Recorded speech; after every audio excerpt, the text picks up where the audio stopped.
O TRF4, aquele pessoal lá de Porto Alegre, que é amigo do Sérgio Moro, lembra tudo que era decidido na primeira instância pelo Sérgio Moro em Curitiba, a segunda instância era o TRF4, eles sempre confirmam, nunca foram contra uma decisão do Sérgio Moro.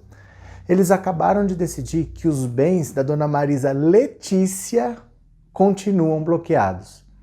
Veja, parece que a maldade, a crueldade dessas pessoas é maior até do que a vida humana. Dona Marisa Letícia, que morreu em 2017, até hoje tem os bens bloqueados e não pode sequer que os herdeiros façam um inventário, porque o TRF4 acabou de confirmar que os bens continuam bloqueados. Eu vou explicar o que está acontecendo com calma para você. Vem comigo.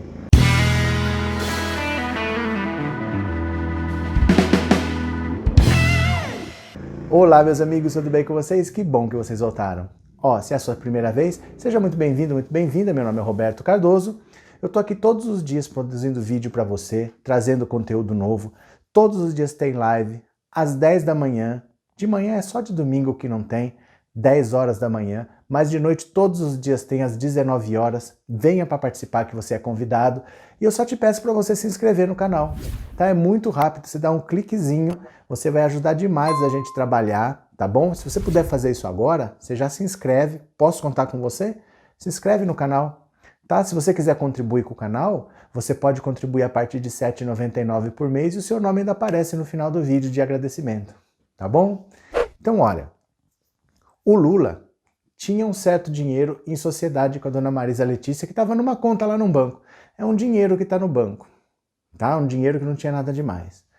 Só que esse dinheiro vinha de palestras que o Lula fez para o Odebrecht. E a Justiça, a Polícia Federal, estava investigando essas palestras do Lula. Vocês devem lembrar dessa história. O Lula nunca fez palestra nenhuma, isso aí era propina, o jeito que a Odebrecht achou para dar propina para o Lula era contratar as palestras do Lula e o Lula ia lá, não dava palestra nenhuma, mas ficava com dinheiro, isso é propina. Essa foi a acusação. Bom, a própria Polícia Federal arquivou essa investigação em 2019, tá? Ela decidiu que não tinha nada de ilícito, não achou nenhuma prova de nada, e em 2019 o Lula já estava inocentado dessa acusação das palestras. Eu fiz vídeo aqui na época.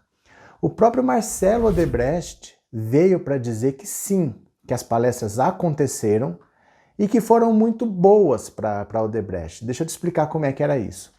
O Lula, quando era presidente, ele andava pelo mundo levando os empresários brasileiros atrás. Não só o Odebrecht, muitos empresários. A lógica do Lula era o seguinte: o dólar do angolano, do moçambicano, é tão verdinho quanto o dólar do americano.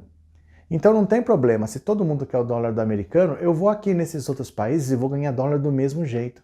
Então ele levava os empresários brasileiros para divulgar o Brasil e para as pessoas investirem em empresas brasileiras. Ele fez isso por 8 anos e isso deu muito retorno para essas empresas. Quando o Lula deixou de ser presidente, a Odebrecht falou: cara, isso dava tão certo, por que a gente vai parar? Aí eles contratavam o Lula, levavam o Lula para dar uma palestra, porque aí era aquele mesmo efeito. O Lula sempre foi um político respeitadíssimo no mundo todo. Então quando a Odebrecht chegava com o Lula que ia dar uma palestra, todo mundo já via, não era qualquer empresa. Então ele dizia, as palestras aconteceram e sempre foram muito lucrativas para nós, deram muito retorno, a gente pagou imposto, foi tudo direitinho. Em 2019, o inquérito foi arquivado, por aí morreu. Teve até um detalhe interessante que o Marcelo Odebrecht falou do porto de Mariel em Cuba, porque dizem que o PT estava financiando um porto lá em Cuba, mandou a Odebrecht construir para financiar a ditadura. Na verdade, numa dessas viagens que o Lula fez com a Odebrecht, foi o Marcelo Odebrecht que contou. Eles estavam passando por uma estrada que estava ruim, e eles pensaram assim: a gente podia ver se a gente não refaz essa estrada aqui, vamos fazer um convênio com o governo de Cuba?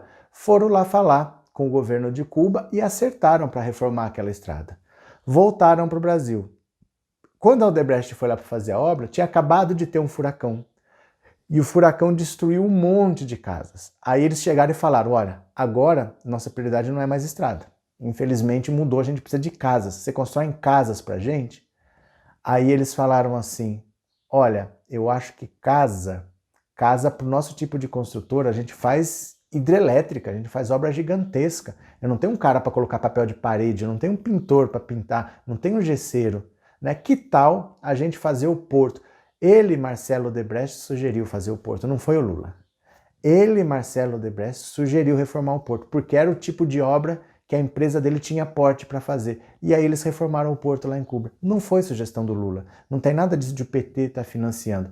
É que o BNDES emprestava dinheiro para a empresa fazer a obra. Porque nesses países onde o Lula ia buscar dinheiro, Angola, Moçambique, como ele falou, são países que não têm dinheiro próprio. Então o BNDES empresta o dinheiro, a empresa contrata uma empresa brasileira, depois da obra feita, essa empresa paga o BNDES ainda lucra com os juros. Então ganhava fazendo a obra, a empresa ganhava, e o BNDES ainda lucrava com os juros, todo mundo ganhava. Então nunca teve nada de errado nessas palestras. Aí agora que os bens do Lula e da dona Marisa Letícia ainda estavam bloqueados por decisão do Sérgio Moro, dizendo que esse dinheiro das palestras estava sendo investigado, a investigação já acabou em 2019. Os advogados pediram, então desbloqueia esse dinheiro que não tem nada a ver. Saiu agora a decisão do TRF4 mantendo o bloqueio dos bens. A dona Marisa Letícia já morreu em 2017. Os herdeiros não podem fazer um inventário porque ela tem bens bloqueados na justiça, sendo que ela nunca nem teve cargo público. Ela nunca teve a ver com essa história. Ela era a esposa do Lula. E ela está com os bens bloqueados porque o Sérgio Moro achou que tinha irregularidade. A Polícia Federal já provou que não tem, já arquivou o caso. Isso em 2019. O Marcelo Odebrecht falou que está tudo certo. Em 2020, a dona Marisa ainda está com os bens bloqueados e o TRF4 confirmou. Então veja, a crueldade dessas pessoas supera a vida. Conseguiram passar a fronteira da vida. A dona Marisa Letícia já morreu, já tem 3 para 4 anos que ela morreu, e os bens ainda estão bloqueados porque o TRF4 assina embaixo de tudo que o Sérgio Moro faz. Mesmo que já não tenha mais nada a ver, que a própria Polícia Federal já tenha falado, gente, acabou essa história, não tem mais essa história de palestra do Lula, isso morreu. E é engraçado que eu falo isso, sempre vem alguém nos comentários que fala assim, essas palestras do Lula, ninguém nunca viu, não tem lugar nenhum. Dá vontade de quebrar o pescoço da pessoa que fala isso, porque se você já está no YouTube me vendo, coloca aqui palestra Lula que aparece um monte. Você pode escolher o ano que você quiser, tem um monte. Mas não tem obrigação de ter, porque é uma empresa particular que contratou a palestra da empresa. Ela não é obrigada a pôr no YouTube para você ver, ela pagou, ela não é obrigada a te dar de graça. Isso aí é para as empresas dela, é para divulgar lá. Mas mesmo assim tem. Mesmo assim tem. Se você procurar aqui no YouTube, palestra Lula, aparece um monte. Tem um monte de palestra dada. Mas as Odebrecht são dela. Ela não tem obrigação nenhuma de pôr aqui. Mas tem.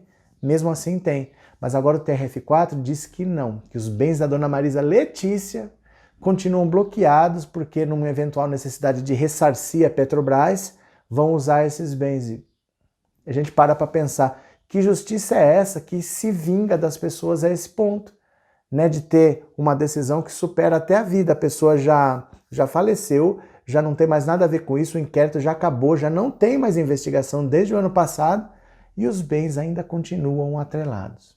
Então eu quero saber o seguinte, qual é a sua opinião? Porque foi essa justiça que prendeu o Lula por quase 2 anos, tirou o Lula da eleição, o juiz que determinou a prisão do Lula depois foi ser ministro desse governo e agora querem fazer uma frente ampla, chamada Direitos Já, que é para ser meio que uma cópia das Diretas Já, onde várias pessoas se uniram contra o regime militar. Agora querem fazer uma frente ampla de esquerda, chamada Direitos Já, e convidar o Sérgio Moro. Eu quero saber a sua opinião. Sérgio Moro deve estar numa frente ampla para combater esse governo? Sendo que tudo que ele fez com o Lula provocou a existência desse governo, ele foi ser ministro desse governo, só sai lá porque brigou com o presidente, não por discordar do governo, mas porque brigou pessoalmente com o presidente. O Guilherme Boulos já disse, se o Moro entrar por uma porta, eu saio pela outra. O que você faria? Você tem um mal maior que é o Bolsonaro para enfrentar. Você faria uma frente ampla com a participação do Sérgio Moro, ou se o Sérgio Moro estivesse, esse Sérgio Moro que bloqueou os bens da dona Marisa Letícia, que agora o TRF4 confirmou o bloqueio, mesmo ela já estando morta desde 2017, você faria uma frente ampla com essas pessoas? Escreve aqui nos comentários para eu saber, me diz a sua opinião, tá bom? E agora no final do vídeo eu vou deixar o nome das pessoas que ajudam o canal como membro, tá? Se você se tornar membro do canal, o seu nome também vai estar lá no final, que é uma forma de agradecimento. Fechado? Então era isso, muito obrigado a todos que assistiram e eu já fui!